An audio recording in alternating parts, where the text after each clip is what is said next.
Ito na po ang ating CN3500 na 3-way dividing networks. Sa mid-range, ito po ang tweeter. Yan, 2 piraso, nakaparallel lang po yan.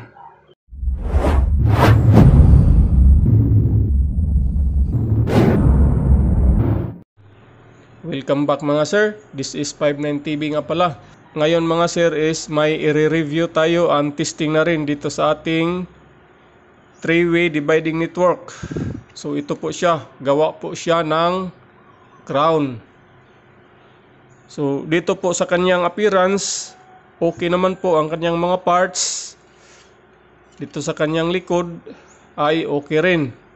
Of course gawa siya ng crown. So kilala na po ang crown brand dito sa ating bansa. So dito po tayo mag-connect ng input wire mula sa ating amplifier.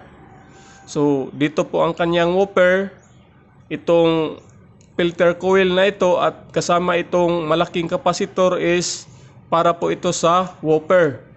Ang frequency na ilalabas niya pala nito mga sir as per seller specification na provide nila doon sa kanilang item is from 80 Hz to 4 kHz dito sa whooper na to. Tapos dito po ang kaniyang tweeter. So mula dito sa positive line ng input, daan dito sa 7 watts 1 ohm resistor, naka-series yan dito sa 10 watts 10 ohms resistor bago pumunta dito sa dalawang kapasitor na ito na nakaparallel. Tapos ang output po nito papunta yan dito sa positive terminal papunta sa tweeter. So yan po, dalawang terminal ng kapasitor na nagkaparallel tapos papunta dito sa positive line ng tweeter. Dito naman po ang kanyang mid-range. So itong kapasitor na ito na may value na 12 UF 250 volts, kasama po itong filter coil na ito is para sa mid-range. At dito po ang kanyang terminal, positive, negative.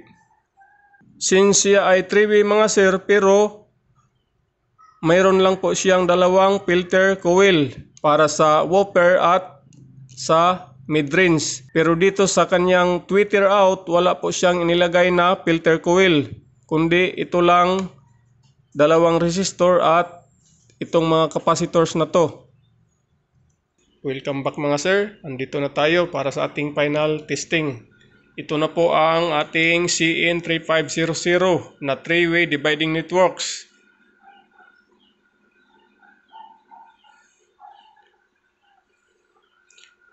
So recap lang sa kanyang mga connection. Ito po ang kanyang input mula sa ating amplifier.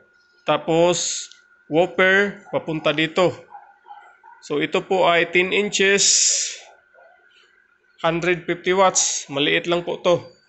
Tapos ito naman ang tweeter. Yan, 2 piraso, nakaparallel lang po yan. Dito meron po tayong 150 watts maximum. Tapos sa mid-range, ito po, meron po itong power na 100 watts nominal, 150 watts maximum. So mga 8 ohms po ito lahat mga sir. So ngayon testing tayo. Play.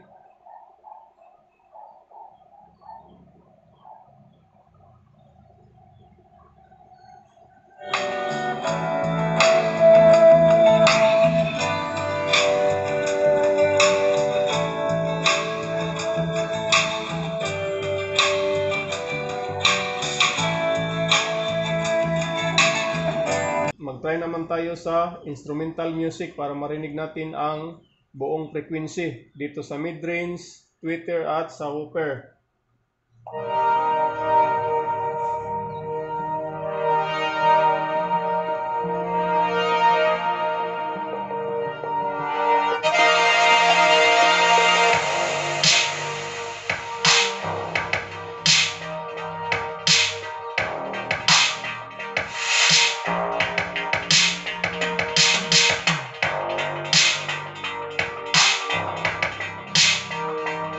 So in fairness, malinis naman po ang kanyang tunog mga sir. Ang CN3500 dividing network na ito. Again,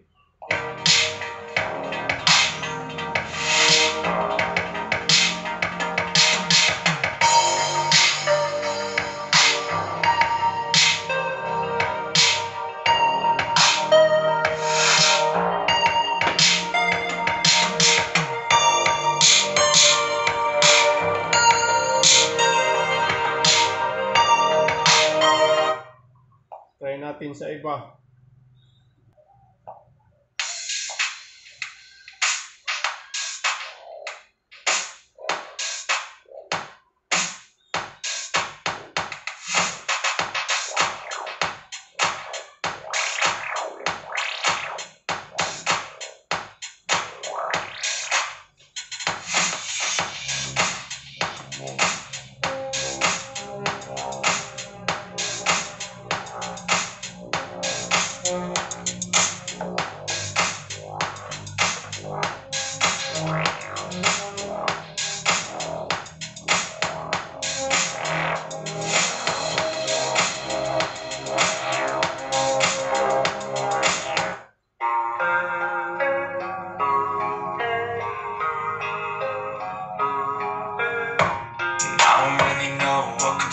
I'm just doing my best, even though I'm so stressed out.